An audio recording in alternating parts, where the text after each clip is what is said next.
We'll now call the Caroline County Board of Supervisors meeting to order March 23rd, 2010. And I'd like to welcome those in attendance tonight. Glad you could be here with us. We'd like to recognize first Mr. Bobby Popowitz, who's president from the Port Royal District, Mr. Wayne Akers, who is president representing the Madison District, Mr. Jeff Seeley, representing the Bowling Green District, Mr. Floyd Thomas, representing the Mappapani District, and I'm Maxie Roselle, and I'm representing the Reading Church District. And at this time, I would like to ask Supervisor Popowitz if he'd open with invocation, please. Let's pray. Heavenly Father, thank you this evening for the opportunity to come for citizens of Caroline County and do the business of the county and help us do that the best way we can.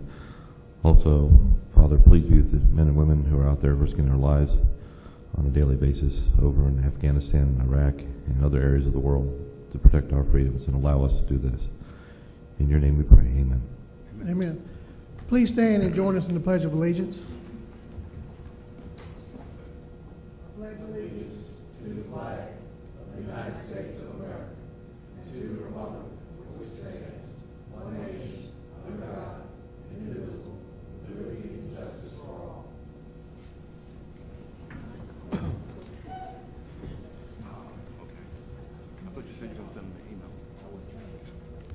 Okay, we do have next the amendments to the agenda. I think board members have received an addendum to the agenda.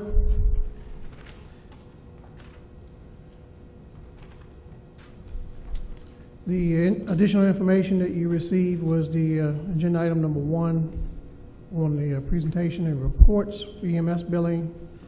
Agenda item number 3G, approval of a resolution declaring March 30th Vietnam Veterans Day in Caroline County. And the new agenda items to reduce the hours of service at certain solid waste convenience sites to be added as item 8A.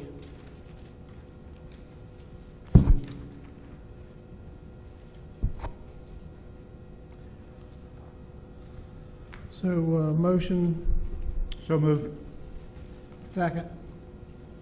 Okay, motion moved and proper second that we approve the proposed addendum. All in favor say aye. Aye. Opposed, same. Motion carries. All right. At this point, we'll look for opening board comments. Mr. Popowitz? I have none. Mr. Akers? No, sir. Mr. Seeley? No, sir. All right. Mr. Thomas? None. Thank you. And the chair has none as well. First, we have the presentations and reports. Is Ms. Karen here? There she is. We're ready for you, Ms. Treasurer.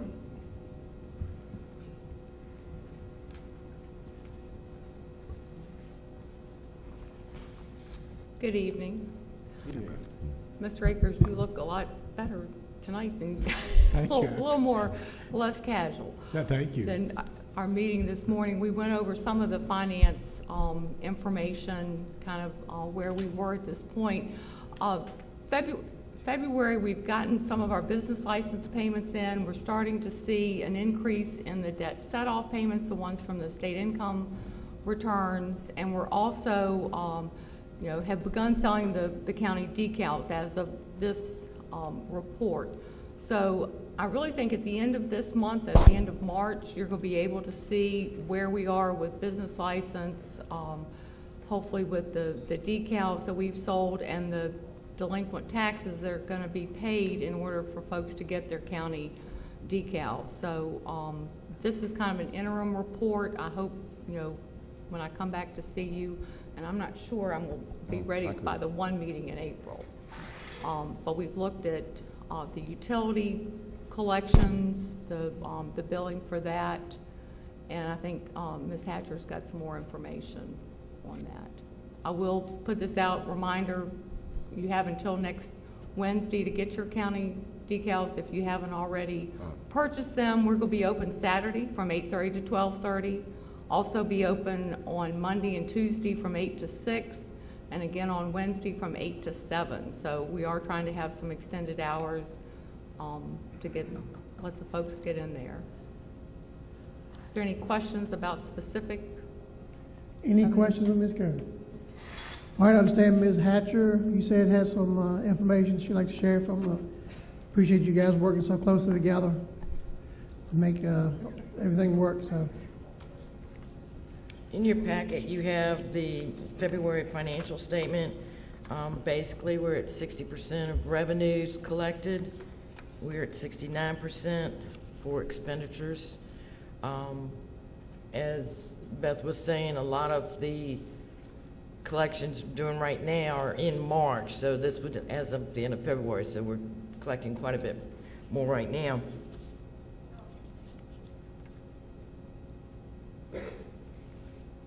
Can everybody out there hear us?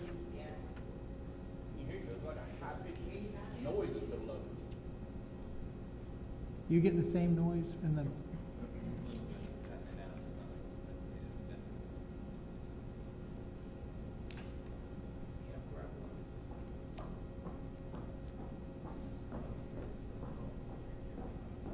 I don't hear the noise either. You want to give it a try? That makes it worse. You want, can everybody hear now?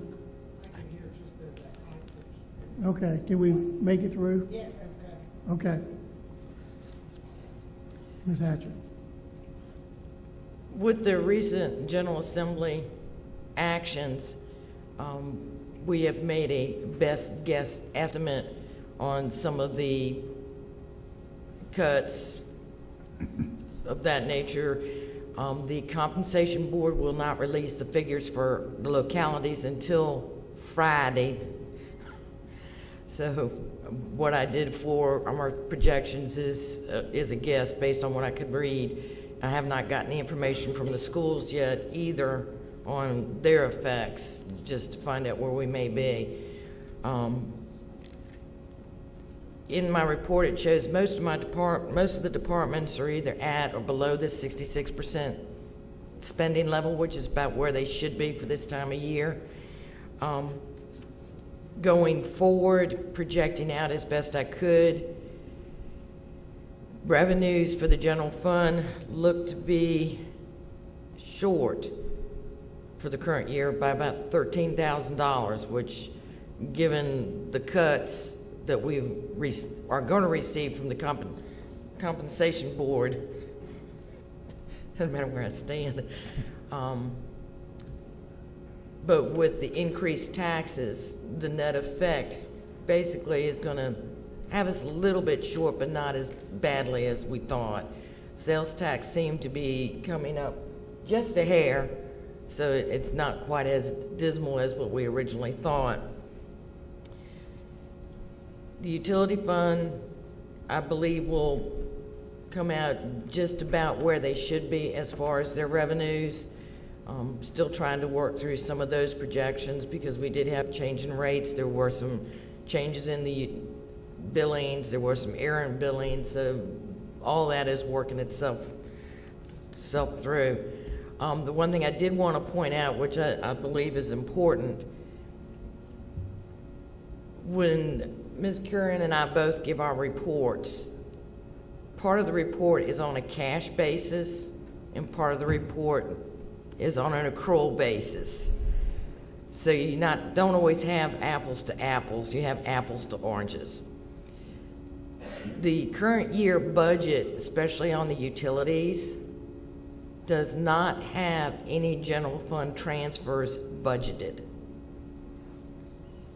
We've been able to budget based on the utility rates to cover operations and the availability fees to cover the dawn and to cover debt service. Saying that, you have to keep in mind the utility fund is on an accrual basis and collections have been an issue. So there are times when the cash flow is not the same as what it should be as far as billings for revenues. If it has confused you all in the past, I apologize, but it currently does not show any general fund transfers for support. Doesn't mean that they might not have to do a loan because of cash flow and collections. All right. Any questions of Finance Director, Ms. Hatcher? Yeah, I do. And I appreciate what Fran is saying about the utility fund, but I think it's very important that we all understand the utility fund is no different than any other fund. From the standpoint, Fran has said there may be a case where we have to transfer money from the general fund to the utility fund if we don't collect. Well, the same thing could be said about any fund that we That's have correct. out there. What I think is important, and I did not realize it because I was under the impression, to be quite honest, that this year's budget, and I understood Mr. Ashcraft when he gave the budget presentation for next year to indicate that there was a transfer of funds to help pay debt retirement for the utilities. That is not the case. The utilities fund is being, the debt retirement and operations is being covered by the utilities fund completely. There's nothing scheduled, nothing planned to be transferred from the general fund. So I think that's important that everybody understand that the general fund is not subsidizing the utility fund and has not been for this year or next year.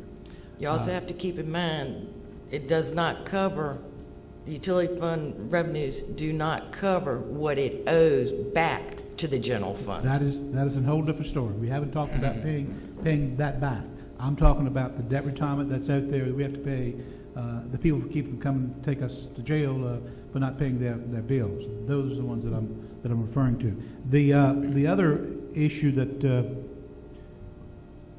I think is important that Fran said early on that the expenditures, we were at 69%. That's correct. In expenditures. We should be at about 66% at this point.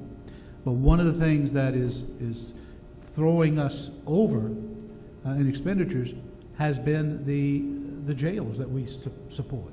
They are about $300,000 over what we budgeted. The others, the county attorney, or the county attorney is roughly $50,000 at this point over what we budgeted for. So those two items are making up a major overages, if you will, of the 66 versus the 69%. And one question I have for Fran is, you talked in terms of the revenue being about $13,000 short. Across the board for everything? Or is that one category? That's just revenue in No, total. but it is all the revenue that we have coming in. Yes. As far as state is concerned, as far as taxes are concerned, as far as sales tax and all that. Based on the best guess estimates I have so far, I'm still waiting on getting the information from the comp board to get my good numbers. We're still sifting, VACO is still sifting through some of the other effects that I don't know how that's going to affect it, but just based on what we can guess so far, that's the way it will end up being. Have you been able to determine what the net result is, including the over expenditures and what they are estimated to be for the remainder of this year, plus the $13,000 that we're going to be short? What is the net total that we may be looking at as far as a shortage in the budget, meeting budget this year? With the overage in the jails, the county attorney, that average, we're looking at close to probably $500,000. And that includes the CSA? And CSA right now is only $2,700, but I know that that's going to come back to you again. So that would be in addition to. Thank you, Mr. Chairman. Thank you, Ms. Hatcher. Ms. Hatcher, you said on the 28th, we'll have more definite information from the comp board? The comp board's memo that went out said that they would have the budget information on the constitutional officers' pages on the 26th. So hopefully it will be there on the 26th. Okay. All right. Thank you very much. You're welcome. You have a question, Joe? Frank? Was there any other? Ms. Hatcher? I'm sorry. Were there other questions? Ms. Hatcher, I think Mr. Akers answered my question, but I was a slow learner, so I just want to repeat it to make sure I understand. You said we're $13,000 short in revenue. Yes, sir. For the year, so as far as revenue projections, we did fairly well. Yes, sir.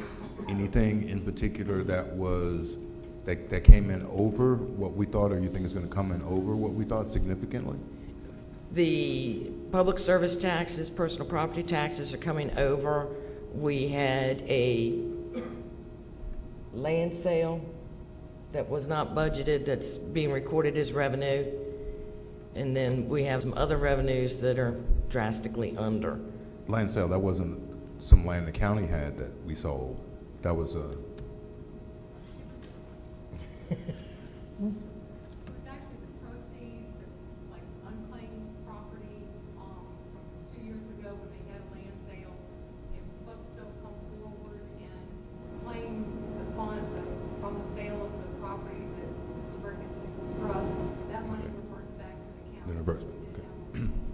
Okay. Thank you. So what Ms. Kern said is there was a land sale, and 2 years ago there was some unclaimed property, and that's basically what the county's looking at is their money. Yes. Okay. But you did say, and just to repeat again, that we're probably going to be $500,000 over budget with respect to expenditures. Probably Ballpark. very close to it. So we could possibly see a $500,000 shortfall in this year's budget. That's correct. That we'd have to make up some sort of way. That's correct. Okay, I was hoping you'd change between the two of us, but thank you very much. Doesn't mean I won't change next month. Well, that is something we're going to get comp board numbers Friday, but that's for next year, right? No, it also affects this year. The preliminary cut in the comp board funding for this year is $259,000 for this year. No. No, we With can get that money back. The net effect of all the general fund revenues, including the comp board cut of 259 and some of the other cuts and the overages we have in some, the net effect so far is $13,000 in the hole. Okay, let me just say one thing to make sure I understand. Now, we really did pretty good projecting revenue, because we're 13,000, except for the land sale that was like a bluebird, we're pretty good. But what you just said is we got cut $259,000 from the comp board. I underestimated the public service taxes in the budget. But I mean, that's okay. I mean, that's fine. But if we got cut $259,000 from the comp board, and we have a $300,000 over expenditure in the jail, realistically, our budget was pretty good, and we held the line pretty good on where we were. The only issue was we got the short end of the stick from Richmond. Yes, sir. And we need to figure out some sort of way of doing alternative sentencing so we don't have so many people in jail. Other than that, it really wasn't that bad, right? I don't think so. I mean, I'm sure the board will discuss whether it was that bad or not later, but it really, in spite of the times we went through, all of those things were really pretty good. If we hadn't have gotten a cut from the comp board, we would be in Much better shape. much better shape. Yes. Okay, thank you very much. All right, thank you, Mr. Vice Chairman. Apologize for overlooking you on it en route there. That's okay. All right, next we'll move into the next topic of discussion. We'll look at the proposed Victory Park project, and Mr. Wilson is going to share some recent developments with us. Yes, sir. Thank you, Mr. Chairman, members of the board. The county was advised on March 9th of this year by VDOT's Wayne Chenault, Federal Programs Manager, and Pamela Liston, Manager of Enhancement Programs, that Caroline's deadline to utilize the grant funds of $458,000 awarded for the Washington Rochambeau Victory Park is actually 2011. And there is administratively, VDOT will allow a grace period of an additional year for communities to take action to draw down awarded funds. Now, that is at their discretion. So, but you know, at least at this point, you do not have to actually take action on Victory Park, nor spend the match for the $458,000 until January 22nd, 2011, possibly that date in 2012. Okay.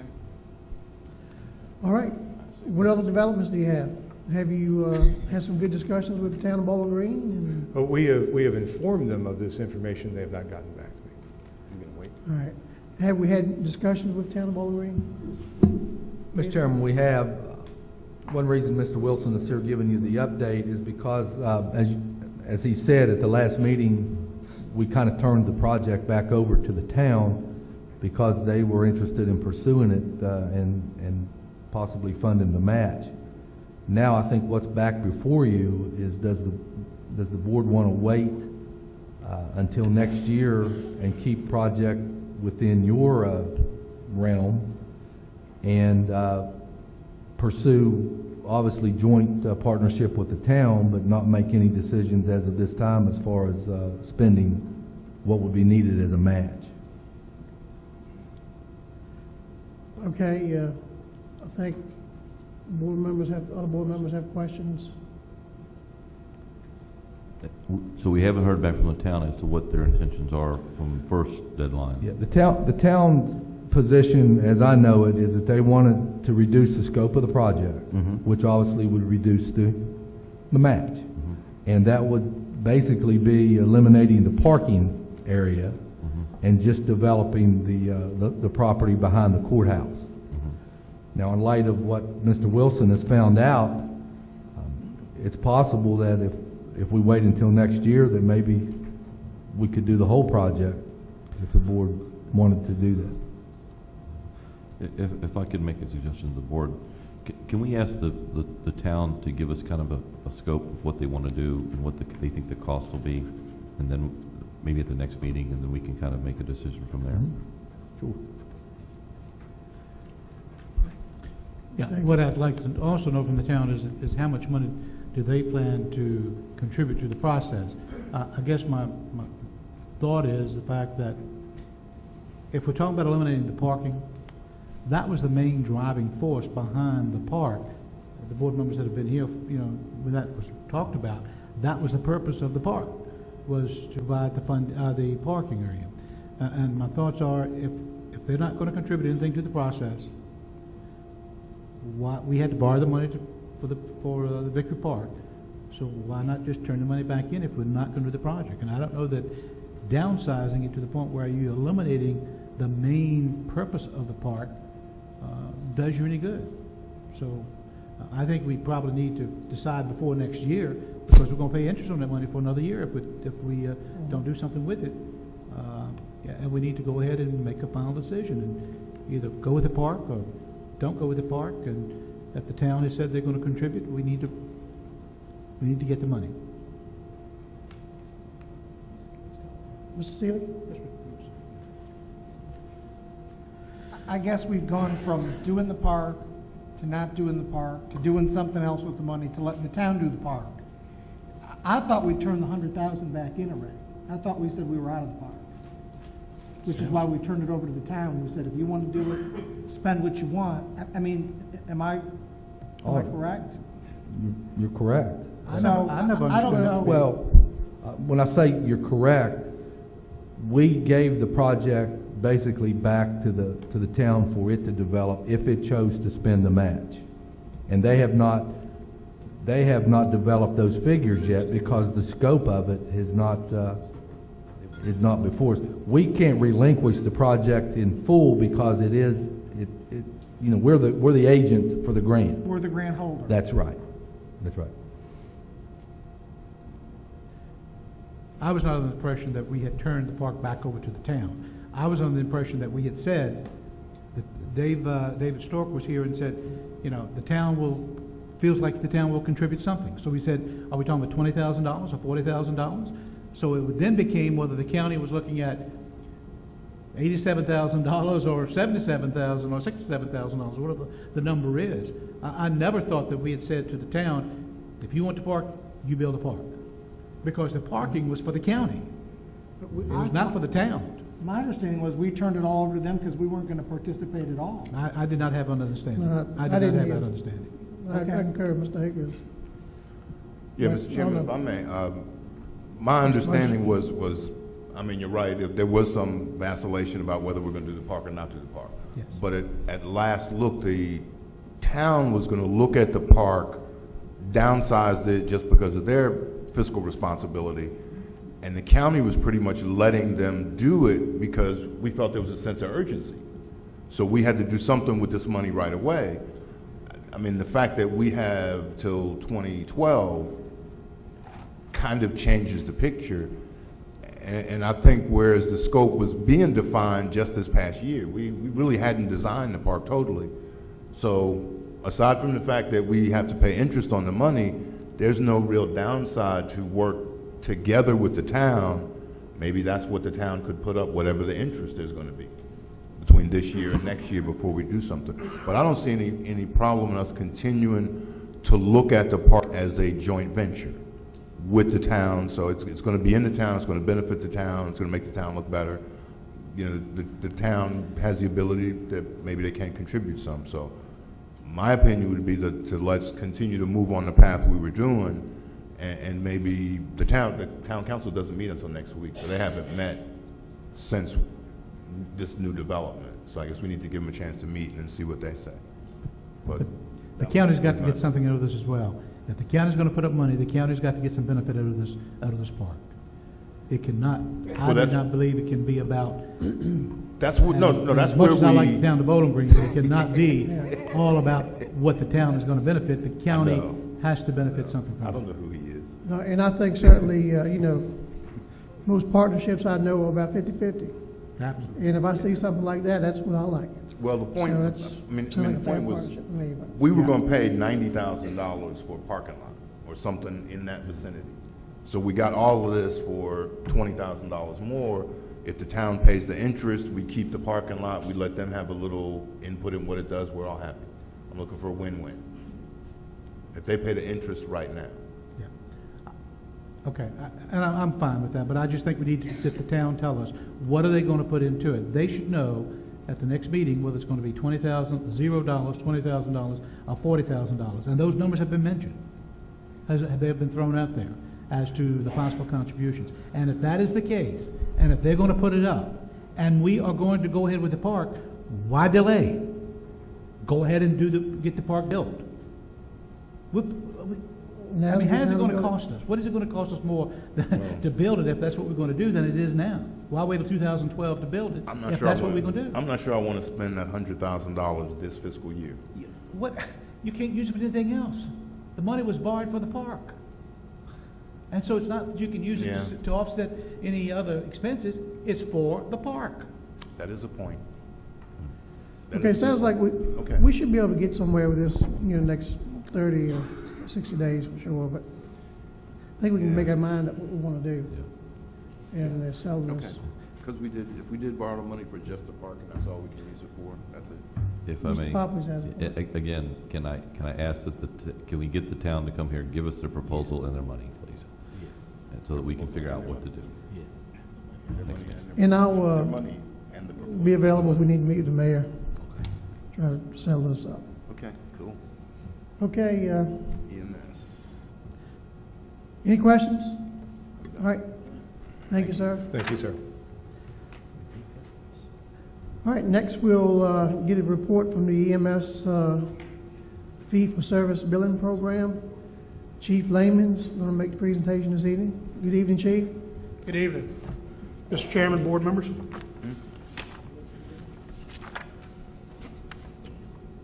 Tonight I'm going to discuss the EMS billing fee-for-service program and some issues that have arisen recently. Along with me, I have representatives from Diversified Billing, Ambulance Billing, Diane Vick, the President and CEO, and Gary Matthews, Senior Vice President, to assist in answering any questions that you might have after my presentation. Plan on giving you a little bit of background, tell you what corrective actions have been taken, and then where we currently stand and what needs to take place for the as our next step. In late December of this year, or I'm sorry, of 2009, a county resident alerted the Department of Fire Rescue to the possibility of discrepancies within the county's EMS billing fee-for-service program. It appeared county residents with insurance may have mistakenly paid co-pays or deductibles in addition to the payments made by their health insurance providers. Additionally, it was revealed that some uninsured county residents have also unnecessarily paid EMS transport services.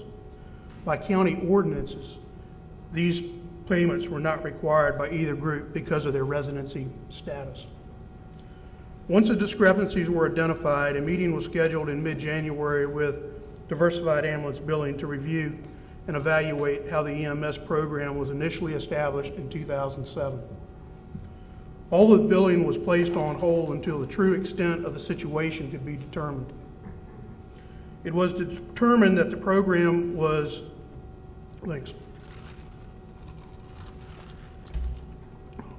It was determined that the program was based on a compassionate billing policy, which did not necessarily identify county residents as an exemption trigger. Previously, residents with insurance may have been sent bills for remaining co-payments. They in turn would have needed to complete and submit a compassionate billing form to receive an exemption on these charges. The county uninsured residents also had to follow the same waiver process to claim an exemption. The bottom line is that waivers for county residents should have occurred automatically instead of depending on whether the resident was aware of and submitted the paperwork for the compassionate billing exemption. We took immediate corrective actions with DAB. On January 27th, 2010, the revision to the billing policies were implemented, which automatically identified county residents utilizing the Federal Information Processing Standard Code. It's no longer necessary for county residents with insurance to complete a compassionate billing form request to receive copay or deductible waiver.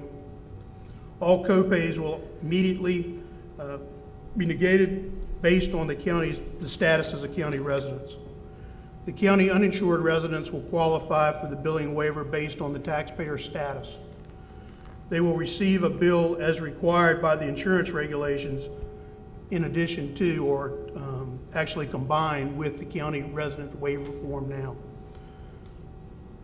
With the revised billing process, the following scenario is what a citizen can now expect after the transport to the hospital. First, a claim is sent to the patient's insurance provider. The patient then receives an explanation of benefit statement from the insurance company showing the amount of insurance provider was billed. County residents will not receive a bill for copay or deductibles. They may receive a letter requesting additional insurance information if it was not initially received by the EMS provider. Uninsured residents will receive a bill along with a copy of the uninsured residents billing waiver, which was not provided with bills prior to the change. These residents will simply need to sign and return the forms. Basically, we've taken care of the situation. Once it was made automated, we've not received any complaints or any calls from any residents once the corrective actions were implemented. Where we are today is we have approximately identified approximately 275 residents that have overpaid for EMS transport service since the inception of the program in 2007. These fees total approximately $41,000 combined. In addition, DAB will reimburse the county 6% of these processed collections. My recommendation is that we approach this in two steps. Number one, we immediately implement reimbursement of the insurance copay. We're looking at about 215 residents that are affected from that. We would like to immediately send out verification forms. We would like to get those forms out. Once we get those back, we can verify the information and begin to process the reimbursement forms. Step two of the process is to reimburse the uninsured payments, and we're looking at about 57 residents that are affected with that particular, in that particular category. We still are sorting through and identifying the data. Most of it's already been done. We've got some good numbers, we think, now. We'd also need to send out county residents waiver form with those. We would need to receive those back, and then once we receive those back, we could begin processing the reimbursement. The current projections for the EMS fee for service today, we have, as of February, we have collected $405,000. If you, we've got 4 more months to look at as far as the collection. The original projection for this fiscal year was $600,000. We're looking at about an average of $56,000 per month in collection fees. That's prior to the implementation of the electronic reporting, which we have just implemented March 15th, as well as now all the volunteer agencies' reports are also administered through my office, which in the past it was not. So we've got a central or focused point for EMS billing. I believe that number of 56,000 per month is actually going to increase with these improvements as well. But with that being said, with another 4 months, we're looking at approximately 224,000 in additional revenue coming in, which totals with the 405, excuse me, I made a mistake. I did not include the July of 2009 collection. The balance to date is actually 244,999. With the additional 224, we're looking at approximately $60,000 over our estimated collection. So our projections of 600,000, we're actually looking at collecting. New projections actually show that we should be above that particular figure. What I'm here before you tonight is to answer any questions that you might have and request that you authorize us to execute the reimbursement of payment. Okay, the amount of estimated amount was totally 41,000? Yes, sir, approximately 41,000. And you can work within your budget guidelines already? Yes, sir. To deal with that. And you need us to authorize you to, what you will do, you'll send out the forms for the ones that you know who have.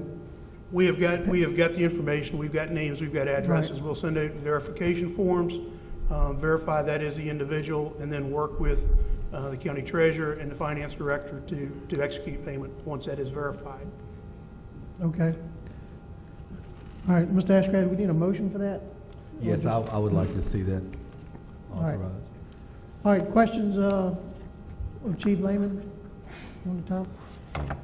As long as you feel satisfied that we've corrected the problem, it won't happen anymore. I don't have any questions. Mr. Akers? Mr. Seeley? No, sir, as long as we can meet our, still be in the budget, and I know we need to do the refunds we need to do, we need to move on with that. Absolutely. Mr. Vice Chairman? Mr. Chairman, I'll make a motion that we authorize staff to proceed in the reimbursement in the total of $41,000. Second. Motion made and proper second. All in favor indicate by saying aye. Aye. Aye. Opposed, same. Motion carries. Thank you, Chief. And thank you. For the DAB people, thank you all. Thank you for working with us and our citizens. And I know a little background of what you guys have done for us. Thank you very much.